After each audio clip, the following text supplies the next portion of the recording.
Halo semuanya, di sini ada Xiaomi Pad 8 Pro dan ini cara mematikan iklan Google.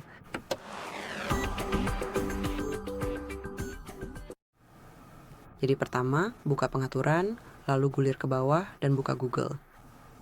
Masuk ke semua layanan dan pilih iklan. Di sini Anda bisa mereset ID iklan Anda atau menghapusnya sepenuhnya. Saya sarankan memilih opsi kedua, yaitu hapus ID iklan.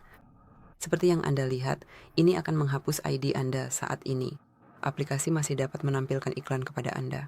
Namun, iklan tersebut tidak akan terlalu relevan atau menarik bagi Anda. Jadi jika Anda ingin melakukannya, cukup pilih hapus ID iklan dan selesai. Seperti yang Anda lihat, prosesnya sudah selesai.